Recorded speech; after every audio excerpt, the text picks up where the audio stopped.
Some of my graduate students have been bugging me for a couple of years to do a Dan McClellan video review.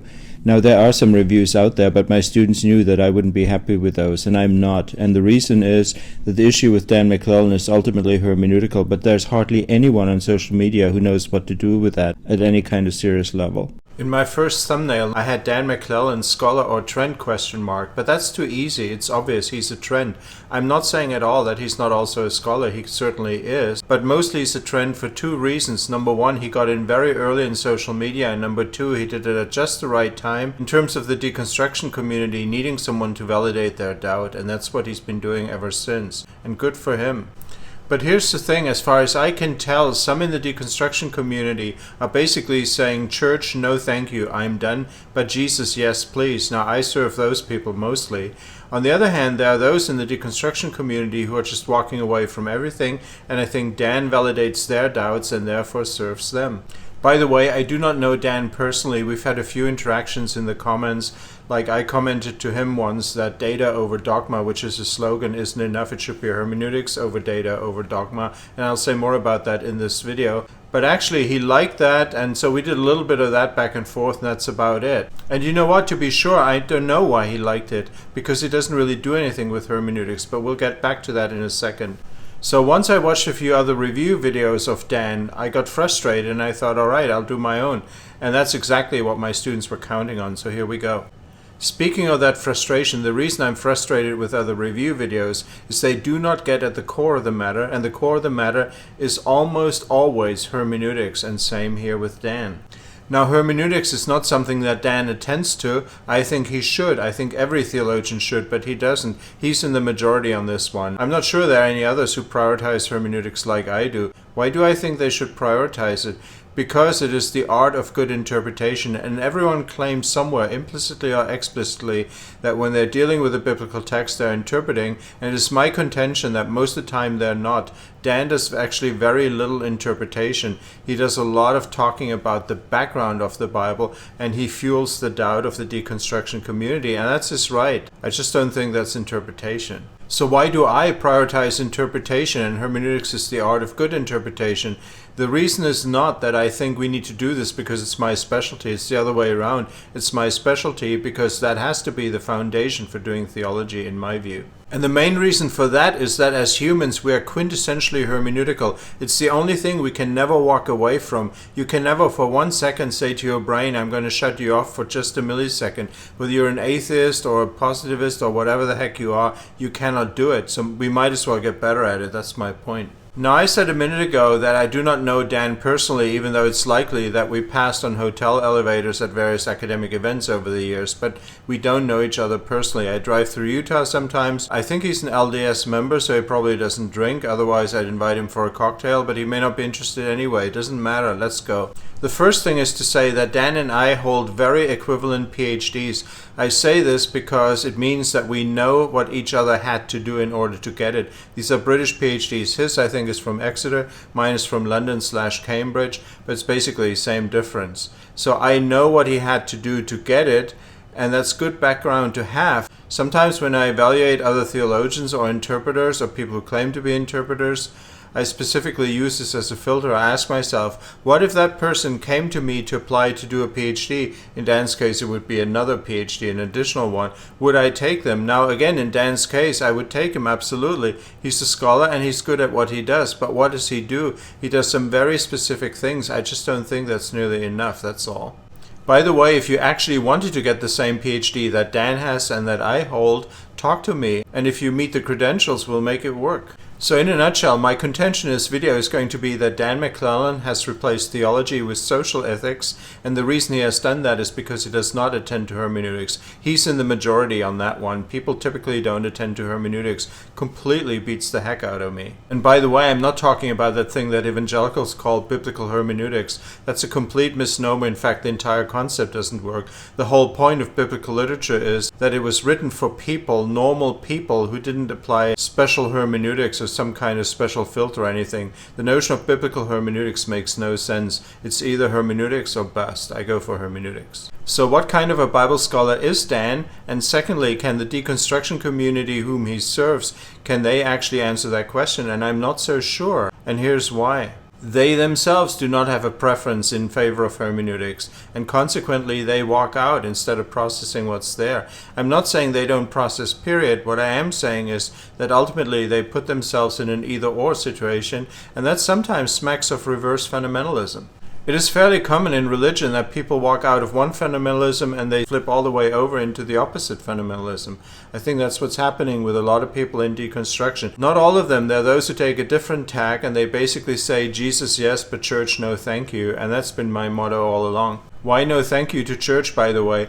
Because church as we have it today in its various forms is highly institutionalized and has practically nothing to do with Jesus of Nazareth. That's why. And I suspect that a lot of people in deconstruction walk away from church for that very reason. The question is, can we help them move on to another thing, a better thing, or do we just let them walk and validate their doubts? And I think that is to some extent what Dan does. Rumor has it that he himself didn't walk, that he's even a member of LDS still. I don't know, it blows my mind if that's true, but it's also none of my business. What is my business is when he says, as he recently said in a video, that his commitment to LDS in no shape or form has anything to do with his work as a Bible scholar.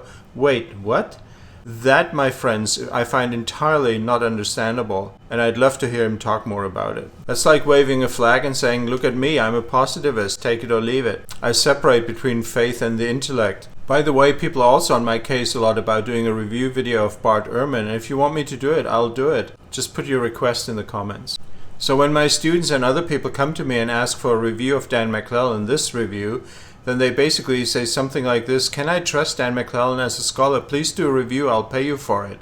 Listen, you don't have to pay me for that. If you want to pay me for my courses in this store, because that way you'll actually get lasting value. By the way, I don't normally do reviews of colleagues. I once did. There's this guy, I don't know if he's a colleague even, Kevin Carnahan or something on TikTok, and I responded to him on something. He subsequently blocked me, and I'm thinking, wait, are we children? I'm not going to play that game, so I moved on. Anyway, I don't think Dan's going to do that, but if he does, he does. I'm not a follow type anyway. I create content, I look after my students, and that's about it. So I said earlier, hypothetically, if he came to me for another PhD, I would take him. But why? Because he's good in a few particular areas. I'm going to mention three. Two of those he tends to be overconfident in, but that's also a hermeneutical matter. One has to do with history, and I'll give you an example or two of that later in the video. He tends to be overconfident when it comes to dating texts, and he often covers up by saying the majority of scholars believe this or that. Those things are essentially non-verifiable. And when he makes those kinds of claims, he typically excludes a whole tranche of scholars, namely conservative scholars. The same is true in the second area, where he's essentially good, but again he's overconfident. That's the area of archaeology. And then finally, the third area, where he's just good as far as I can tell, though in the age of AI you can never be sure. But with him I am pretty sure, because he's got a quality PhD, not one of those Doctor of Ministry things. The third area is the original languages. If you want to get a British PhD, you better have those languages. By the way, I'm also an external examiner, so people have had to defend their PhDs to me, so I know what's required. So Dan's rallying cry is data over dogma, and I agree with that in principle. My issue is data is not nearly enough. It cannot do the heavy lifting that he assigns to it. It is far more important than dogma, and dogma needs to be put in its place. If dogma were a book, I would put it under the bottom shelf in my office, in the corner, a dark corner somewhere, straight on the floor. That's where dogma belongs. It's a waste of people's time and space, frankly, theologically. So he's right on that. However, why go for data when you can actually go for hermeneutics, which should inform everything? Because your quintessential human experience is not that of a processor of data. Your quintessential human experience is to be interpreting and communicating and being transformed in the process always. That's what you really should be focusing on. He doesn't focus on that. I think that's a major weakness. So does Dan ever do videos on any of the following? If you're one of his fans, tell me about it. I want to see them. So for instance, the difference between empirical and implied questions, especially with respect to authors and audiences. Does he attend to that? Hardly anyone does, but I think everyone should, but they don't. I don't know why they don't. You cannot interpret well without attending to that. Narrative epistemology. Romans, for instance, people look at that as a doctrinal text and they say, ooh, it's so difficult. Romans is not that difficult. It was written for normal people at the time, uneducated people. Romans is a narrative text. Uneducated people get narratives, so why don't we pay attention to narrative epistemology? Does Dan do that? I don't think so, but if I'm wrong, let me know. Speech as action is another one. Illocution, perlocution, and of course locution. How do they relate to each other? Does he ever talk about that? He does not, as far as I know. But those things are crucially important if you're going to be an interpreter. And that's one of the reasons why I end up thinking that Dan isn't actually interpreting. Dan is a validator of people's doubts. That's what they mostly follow him for. And that's fine. I'm just saying we need to be aware of this. To give you an example, when he stitches people and somebody says something about the letter to the Ephesians, his first instinct is always going to be, but remember, Ephesians wasn't actually written by Paul. Now, whether that is true or not, I have my view on that. I've actually published on that, and my PhD is partly on that. But anyway, whether or not you believe that Ephesians wasn't written by Paul, that is not an interpretive issue. It's a secondary issue, but it's an issue of doubt. If you can deflect issues by saying, oh, that thing wasn't even written by the person it claims to have been written by, then that's a big issue. You've got to be able to support that, but for that you need hermeneutics, right? And my point is you actually ultimately need the implied author, not the empirical author. And the implied author of Ephesians, as is clear from chapter 1, verse 1, is undoubtedly Paul. That's what you need for interpretation. So even if he hadn't written it, that is still where you'd have to go for interpretation. Is Dan aware of these things? I don't think so, but tell me if I'm wrong. And some are going to tell me, of course he's aware. Everyone always tells me that my colleagues are always aware of these things, but are they? Why don't they ever talk about them? Now, some of you are going to point out to me that everyone has a hermeneutic. I know that humans have a hermeneutic, but that's not the same thing as being aware of your hermeneutic or having a developed understanding of how hermeneutics works. Those are two very different things. If you asked any of my PhD students in the past or present whether I made them attend to hermeneutics, absolutely, it's a condition of working with me. If you're not going to attend to hermeneutics, why would you want to work with me? It would be like saying I'm an interpreter and I'm a human, sort of. Now, evangelicals label a lot of things as hermeneutics, biblical hermeneutics. That doesn't count. That is not hermeneutics. That is special pleading. They talk about stuff like double fulfillment of prophecy and so on. They just make stuff work for their particular theological viewpoint, and that is pathetic, frankly. There is no such thing as double fulfillment. That's just special pleading on the part of evangelicals, and I reject it. Now, Dan, of course, doesn't do that, but my point is this. You need hermeneutics to understand these issues. And when I say hermeneutics, I do not mean that kind of special pleading where you make everything work so your institution's happy, or publishers will accept your book proposal and stuff like that. That's industrial complex stuff. I'm not interested in that. You guessed it, there's a reason this channel is called Prohibition Theology. When I say hermeneutics, I'm thinking about critical thinking informed at the level of interdisciplinarity, the kind of stuff we should frankly teach our kids at school, but of course we don't, and that's why we're in some of the trouble we're in these days. We teach them rhetoric and logic, and we think that's critical thinking. That's not critical thinking, that's bottom drawer. You cannot interpret well unless you understand hermeneutics, and that's why a lot of theologians don't actually interpret. They go into all these other tangents like, can we trust this? And who wrote this? Were they eyewitnesses? Are there contradictions? And on and on. This is all external stuff, external to actual interpretation. I'm not saying it's irrelevant, it's just not interpretation. So what are you going to build theology on? Now, Dan's in the majority camp on this, and I'm not. The majority camp doesn't really care about hermeneutics, real hermeneutics. When I look at my colleagues in the institutions that I've taught at, I don't think they can speak to any of these things with very rare exceptions. So maybe I shouldn't be too hard on Dan for not being able to speak to this either.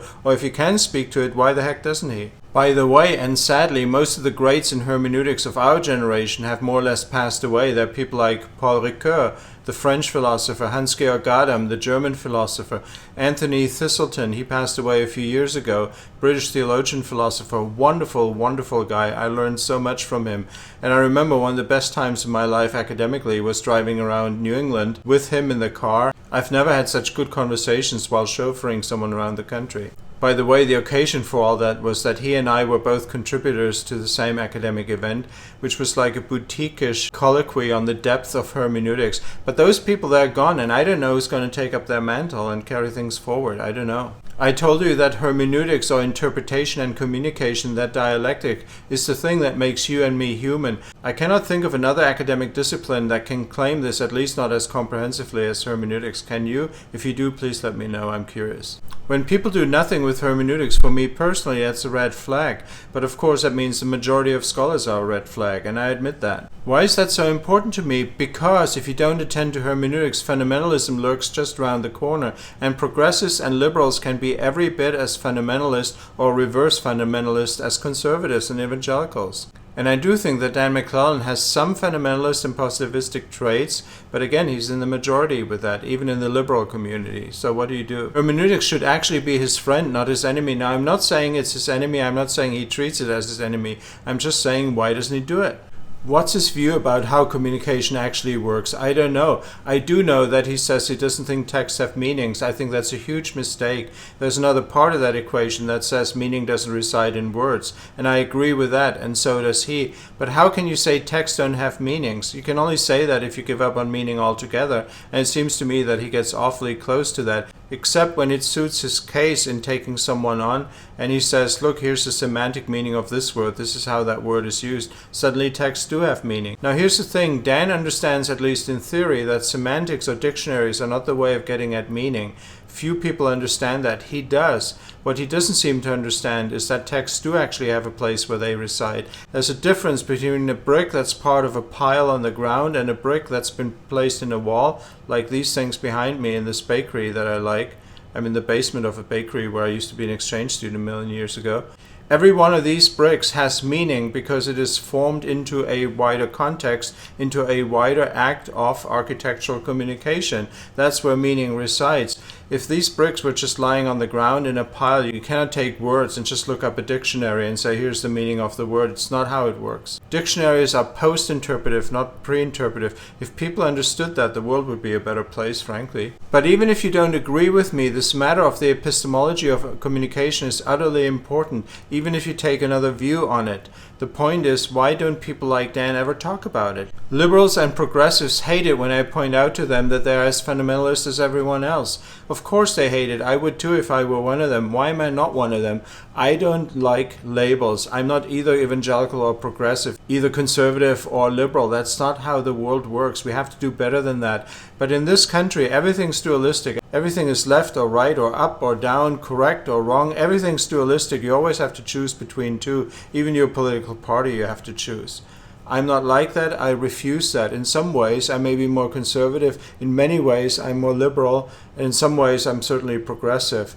Would I want to be labeled in just one of those categories? Absolutely not. You cannot really be serious about hermeneutics and then admit that you're just a label. And the issue, of course, is not whether you admit it or not. The issue is whether you understand how interpretation works. We need an epistemology of communication, and I wish that Dan provided that. I certainly know what mine is. My PhD students know what mine is. Hermeneutics is a check against ideology running rampant. I'm afraid that with Dan, ideology often runs rampant. It basically drives everything. There's nothing wrong with expressing ideology, but doing so needs to be hermeneutically accountable, both in essence as well as how we express it. Since Dan wants to combat fundamentalism, and I applaud him in that, even though he only wants to combat one kind of conservative fundamentalism, but since he wants to do that, hermeneutics should be his friend. He should embrace it. Why? One, because it's the actual antidote to fundamentalism.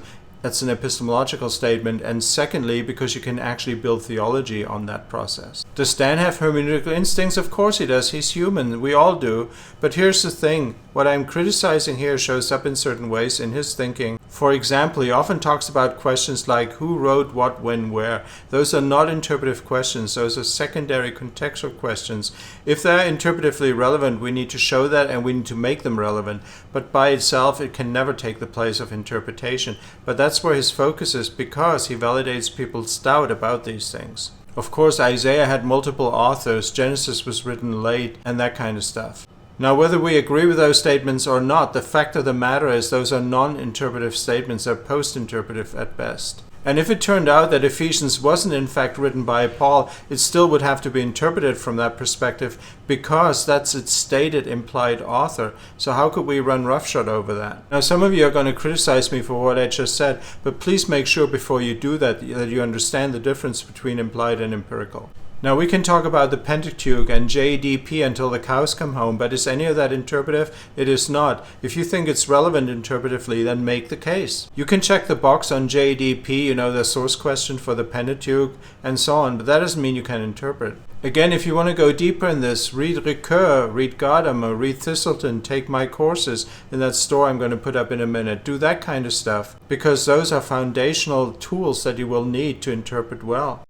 For instance, how are you going to be able to tell whether the book of Jonah was ever intended to be taken literally or not? Archaeology is not going to answer that for you, neither will a Hebrew dictionary or grammar. So what are you going to build theology on? And yet that is exactly the kind of question you should be asking. Why? Because it's interpretive. By the way, the course that I offer on this that really attends to this both in theory and in practice is called The Narrative Experience. Find it in my store. The first time it ran, we actually concluded it right here in this bakery in Pennsylvania. We baked together and we talked theology and hermeneutics, and it was amazing. Anyway, now you know why I'm so skeptical. When Dan says my personal religious beliefs have nothing to do with the scholarship I share on this channel, I'm thinking, hey, might as well wave a flag that says I'm a positivist, take it or leave it. And unbridled positivism at that. So he's good in history, a little overconfident. He's good in archaeology, a little overconfident. He's good in the languages. But how in the world could he make that kind of statement? That completely baffles me. Now, if you run with positivism instead of hermeneutics, it does afford you one particular opportunity. I'll give you that. And that opportunity is that you can, for instance, take theology and replace it with social ethics. Social ethics, of course, is part of theology. But once one becomes the other or takes over from the other, then maybe you've just gone too far and you've given up on interpretation. There's plenty of social ethics in the New Testament, but it is not all social ethics. A lot of the New Testament is actually about restorative, decentralized community building in this world for the healing of this world. We'll never get to that if we replace everything with social ethics. And if it's true that he's an LDS member, he may not be particularly interested in this matter, I guess. Now, a crucial related issue is the question of how do you actually do interpretation. And we don't do it typically by attending to a Hebrew tablet or a Greek scroll over here. Those things are important, but in a secondary way. We do it primarily by finding meaning in designed texts. Good text, bad text, text written by this person or that person, texts that claim to have been written by this person but were actually written by that person. It doesn't matter. We still have to interpret, and we have to interpret well. And for that we need a notion of meaning. Where does meaning reside? Meaning resides in actual texts, never in words per se. Remember the bricks. I think Dan accepts the second part of that. I think he should also accept the first part. Hashtag Ricoeur, hashtag Gadamer, hashtag Thistleton, hashtag many others. By the way, sometimes when Dan answers questions or when he stitches other people's videos, he appeals to semantic meanings and he even shows a dictionary on screen. I have no idea why he does that. I think he said once that he doesn't really want to do that, but he still does it. Meanings only mean what they mean, whatever they mean in context, and that means in text. Not just context, but also co-text. There's a difference between the two. I don't know if you know that. Co-text is the surrounding text. Context is behind the text.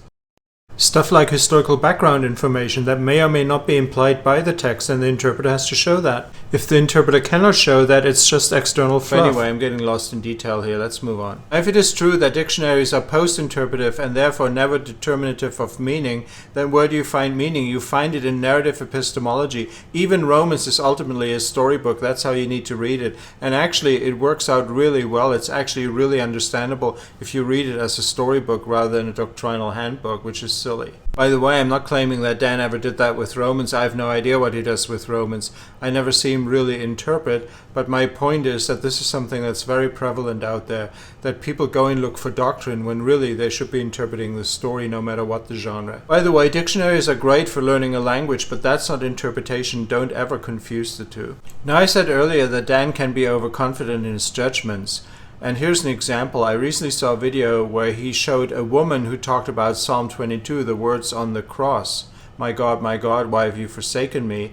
And this woman says that Jesus said that on the cross with a view of pointing people to that psalm, essentially for an interpretive filter. I don't know if she said that. I don't think she did. But my point is this. Dan immediately cuts in and says, it's actually the gospel writers who point to Psalm 22, not Jesus on the cross. Wait, how do you know that? The fact is you don't. You're making an ideologically informed judgment at that point. And trust me, I've taught the various literary criticisms, whether it's tradition history, source criticism, form criticism, redaction criticism. I landed with narrative, of course. Redaction criticism can be helpful, the rest not so much. Anyway, I know this stuff. There's not enough there to give us the kind of confidence that he displayed when he made that comment. I'm not trying to put limits on what someone can claim. What I am saying is whatever you claim, you have to underpin it hermeneutically. Otherwise, why would I take it seriously? What he was really doing instead in that example, he was expressing his distrust towards the gospel writers and also towards scholars who take the text as is, who actually interpret the text. That is my problem. If someone lies to your face, for instance, you still have to interpret what they're lying, right? Otherwise, how would you know they're lying? That's my point. Not that he says the gospel writers were lying. I'm just using that as an example, of course. By all means, use all kinds of literary criticism. I used to teach them for a reason. But the point is this, if you do that, it needs to be enveloped in a package of narrative epistemology. Otherwise, you're just floating away into space. And flying the flag of interpretation is not good enough when you are not, in fact, interpreting at the end of the day. Labels are like this thing back here. They don't do a thing for you. You need the actual clothes and you need to wear them. And that, my friends, is interpretation, wearing the thing. So is Dan a real scholar? Absolutely. He's good at the things he specializes on. Would I trust him hermeneutically or theologically? Not so much. That could change if he actually addressed these issues, but I don't think he will. Now, there are scholars who are healthy in their approach to these things without ever talking or attending to hermeneutics. So, for instance, I'm thinking of, that guy from the Bible for Normal People, Pete Enns. He's got healthy instincts. I have no idea whether he knows hermeneutics, except at a level of intuition. Whether he's actually attended to it or not, I do not know, but that is possible. But of course, ideally, we put those things out there and we talk about them, especially if we're teachers and opinion makers. Of course, you can learn a lot from Dan McClellan, but I would urge you to always be on the lookout for his ideological postures. Now, if Dan has really thought about these things, or maybe even talked or published about these things, I'm going to smile and say, all right, let's see it. So just to wrap this up, let's go back to the beginning. I said there are two kinds of people in the deconstruction community. Those who are basically saying, Jesus, yes, church, no thank you. I would be in there. And there are those who are saying, I'm walking away from the whole thing because I have no way of differentiating. People who are basically living the doubt, and I'm not judging that in the slightest, but it's the latter that Dan serves. If you say, I'm all for Jesus, I just don't understand church or Christendom, I'm with you, and that's what I'm trying to help people with. If you're interested in having your doubt validated, your doubt vis-a-vis the Bible, Dan's probably your person. If you're interested, on the other hand, in validating your doubt vis-a-vis Christendom and the institutional church, I'm probably the one who looks after you. And if you say, I'm going to be in the camp that gets rid of everything because I don't have a way of differentiating, ask yourself why you don't have that way. The reason you don't have it is because you're not attending to hermeneutics. But who's going to help you with that? That's the real question here. As much as I'm sort of in deconstruction too, to a degree, I'm mostly into construction. I would urge you to join that. Now, if you wanted to understand, for instance, the letter to the Ephesians, and someone immediately cuts in and says, you do realize, don't you, that Paul didn't actually write that? In that point, you have to ask yourself, what's my priority, to have my doubt fueled or to actually let the text speak? And after you let the text speak, you can still decide whether you like it or not. But if these texts are powerful, you have to let them speak. That's my point. For instance, the challenge of Ephesians to current idolatries in this country is tremendous. Why would we mute that by attending to questions about who may or may not have written what, when, where, and to whom? Not that those questions don't matter, but they matter on an implied level, not an empirical question. That is a quintessentially hermeneutical issue. If you're okay with replacing theology mostly with social ethics, Dan's your guy.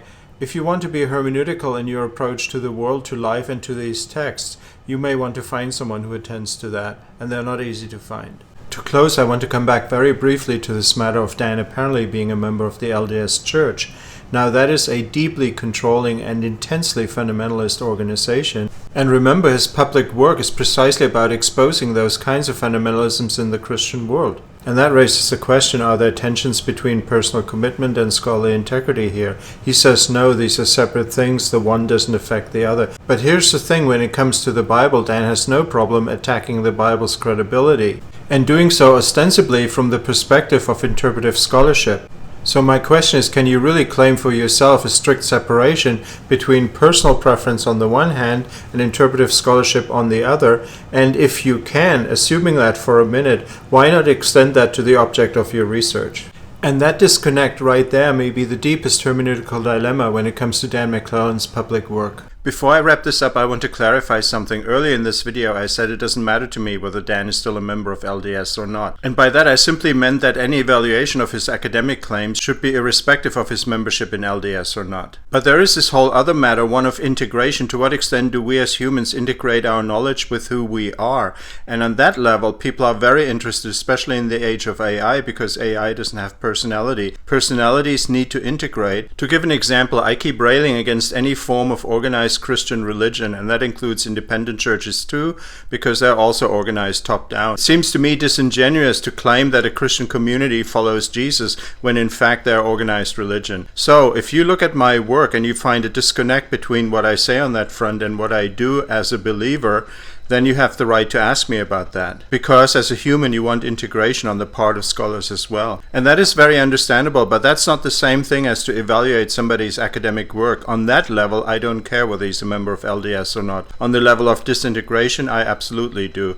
But I know nothing about it. Maybe he is, maybe he's not. To close with, here's the difference between approaching a biblical book hermeneutically or as Dan McClellan would approach it. I'm using the book of Jonah. Whether he actually published a video on Jonah or not, I do not know, but I'm pretty sure this is what he would do, something like this at least. Number one, he would stitch someone conservative who would say that the fact that Jesus refers to Jonah validates the miracle, and then he would blow that argument to pieces, as he should. He would remind us that the book of Jonah is probably later than a lot of conservative scholars assume, and he may or may not be right in that, and makes no difference interpretively, so as a hermeneutical scholar I don't really care.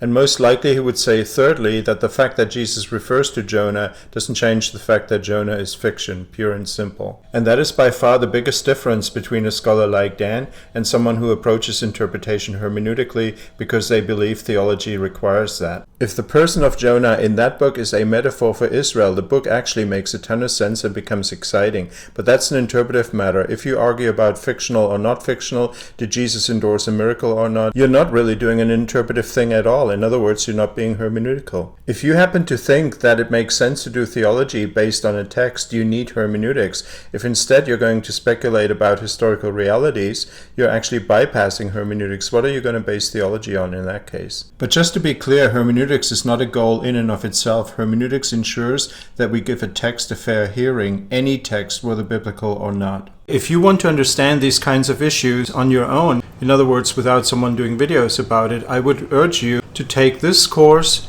in this store. It's my store. It's also my course. This is the kind of stuff I used to teach in universities in England and in the United States. I've also taught in seminaries, but I assure you this is far higher quality than what you get there.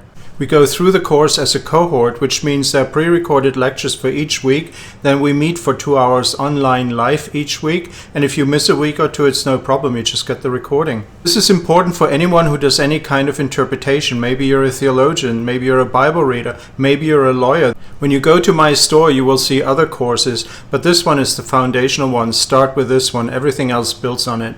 I've had lawyers take this course from me because it was recommended to them by other lawyers who happened to take my course. And they keep telling me that this should be taught at law school, and they have no idea why it's not. And I can tell you that most seminaries don't even teach this, which is really a crying shame.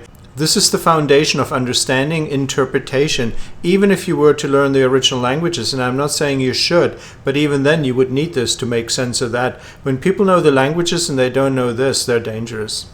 If you want to understand the Bible, the stuff they taught you at high school or even seminary doesn't cut it. Ask me how I know.